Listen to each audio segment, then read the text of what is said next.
Hello and welcome to the Real Estate Regroup Show. I am your host, LJ Walker, a real estate investor helping you realize your dreams of owning a home or investing in one. Well, guys, listen, I'm going to be honest with you. I have been a bit sad lately. As I mentioned in a previous video, T.D. Jakes was a pastor that I had been following for many years. And it's been really disheartening to me when I look at some of the evidence that recently appeared. I believe the guy's name is Larry Reed, his YouTube channel. And I'm looking at also the reputation of one of the people, one of the accusers who's on the other side. And I'm saying to myself, wow, this thing here, this is really, really ugly. To give you guys a little bit of background, for those of you who don't know, I am from New York City. My mother is a single parent mother. So there have been times when I had one of my neighbors used to babysit me. And the church she used to go to was Reverend Ike's church. So when I found out that one of the accusers is the son of Reverend Ike's protege, I was like, oh boy. Oh boy. It swayed me to the other side to a certain degree. All right. I'm not a lawyer. I'm not a paralegal. So I'm just going to say I'm disappointed. I'm disappointed. Man, this is tough for me. This is real tough for me. I'm going to leave it alone because this is a public forum, so to speak, public platform, so to speak. And I do not want to get in trouble saying the wrong thing when it comes to this. But I was watching a video from Dishing Tea with Big Meech. I loved that channel. He was wondering, since, T.D. Jakes, he's going to be building a community in Atlanta. Some of the units will be affordable, and finding affordable properties in Atlanta or in many big cities across the United States is not easy. So he was wondering if the real estate development projects that T.D. Jakes was working on would be hanging in the balance due to these recent accusations. Mind you, also, when these accusations started to come, T.D. Jakes also got approval to build in Miami, which is, as you know, where P. Diddy has his infamous parties, and I believe, he does have a home there as well. Or he had one. I think they said that he recently sold it. Anywho, I wanted to answer that question from a private lender perspective, since I had a private lender deal. So I wanted to just put my 2 cents on that so that you guys can learn from it, okay? So the potential fallout depends on a number of things. I'm going to assume that the contracts for Atlanta and Miami were already signed. I'm going to assume that money has already changed hands. But I also know, especially with Atlanta, that it was done in T.D. Jakes' business name and not in his name. But I might give you guys some examples of, what would happen if it was done in his name as well, okay? All right, so typically, even if a person goes to jail, he or his company is still responsible for making the payments on time. Okay? Just because a person faces jail time, that does not automatically constitute a default on the contract unless it's explicitly stated. This is why it's really important to discuss any potential situations that could occur before writing a contract. And even after it's written, but before you actually sign it, go over what if situations. Your lawyer really should be the one that does that. But in case they don't, because some of them don't get enough sleep, and because they don't get enough sleep, they don't always make the best judgment calls, depending on who you use, etc., etc. It's important that you know that the one that's going to care about you the most is you. Don't expect somebody else to care about you as much as yourself or God even. Real talk. Okay? So, I want to also come at you again. Let me just break down private lenders for you. What the criteria normally is. Private lenders, honey, hard money lenders. All right? The first thing that we look at is the deal.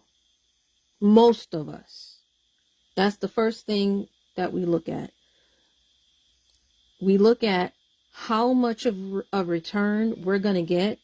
How soon will we get that money back? We look at how much does the property cost. We look at how much you are going to spend to turn that property around.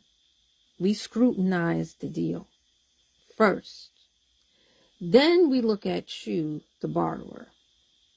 Now, unlike banks, we don't really pay too much attention to your credit score.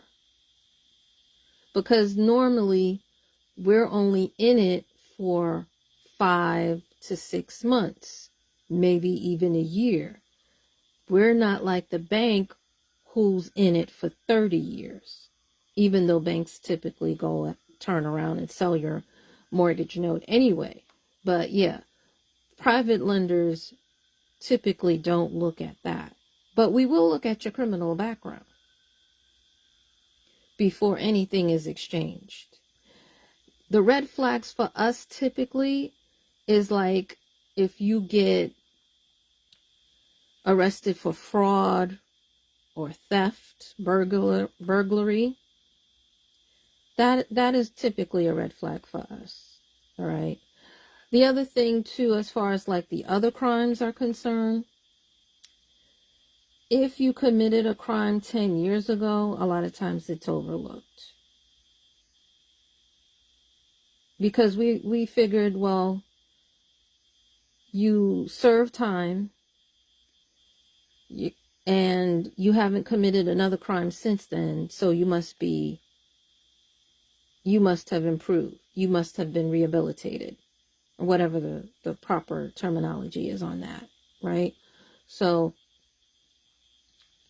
that's basically how we look at or how we handle your criminal past, And also it depends on the crime. Like, for example, if you were caught speeding,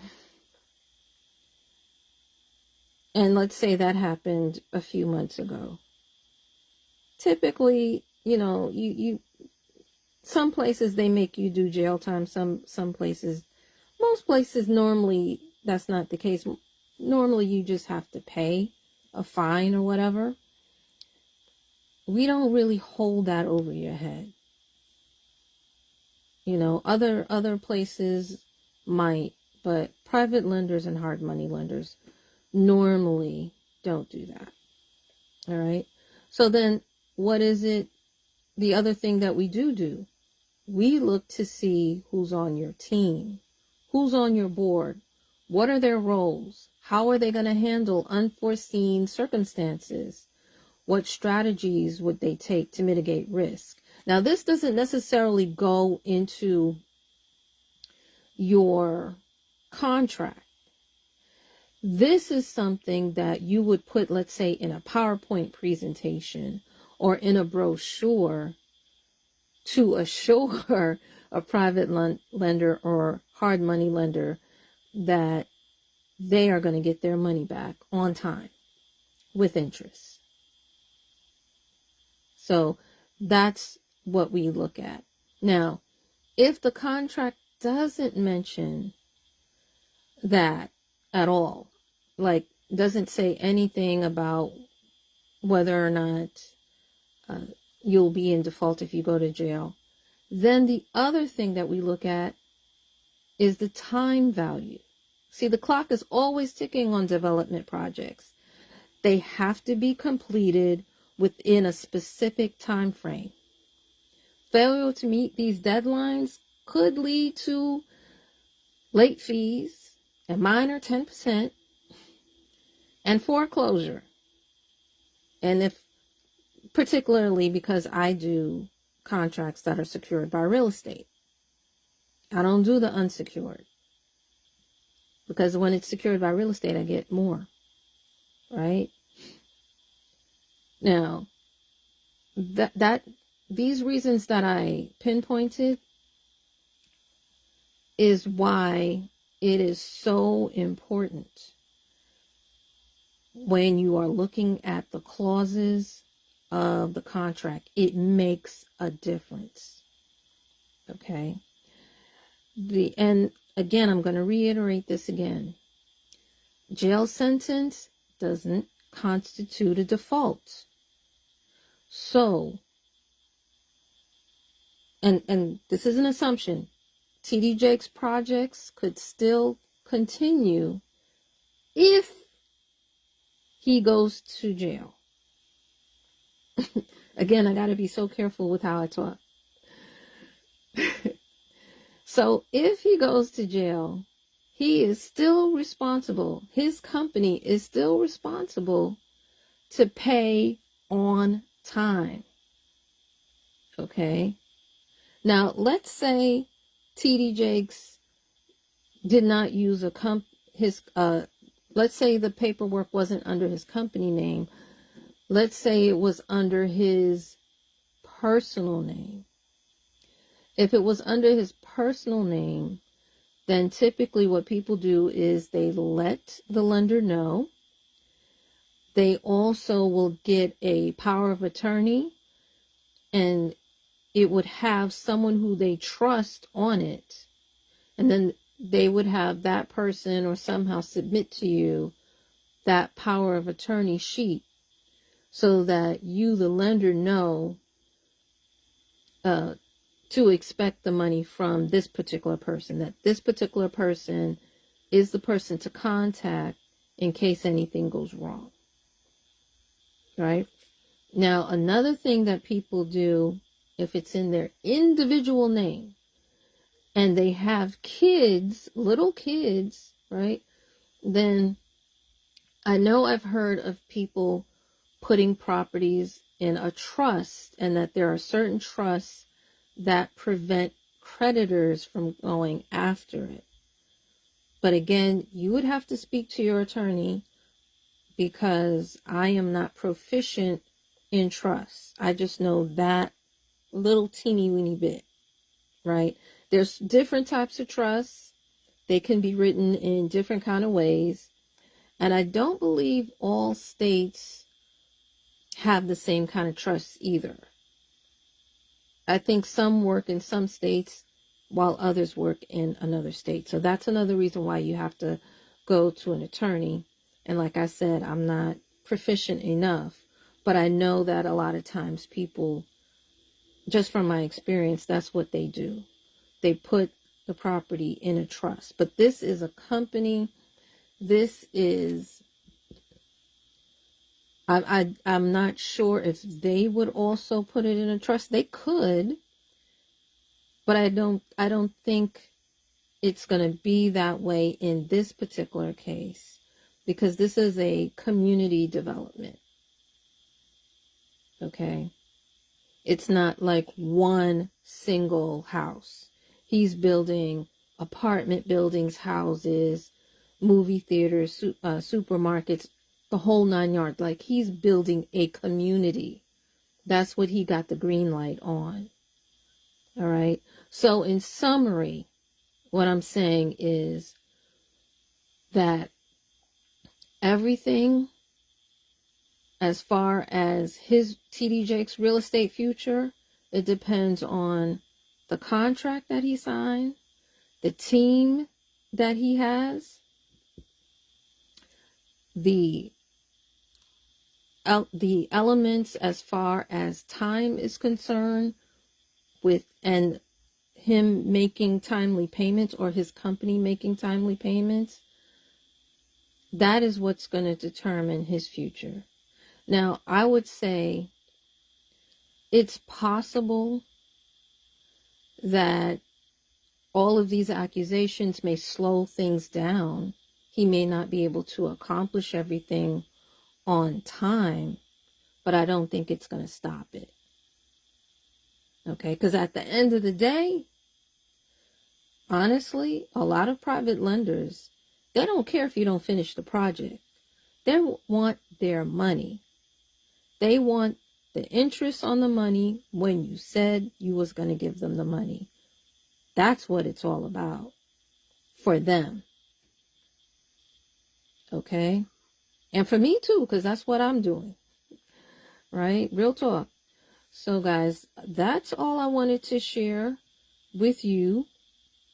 Hopefully, this case study will help you make smart financial moves. Feel free to pass this amongst your friends. Remember, each one, reach one, teach one. Bye for now. Until next time, have a good night.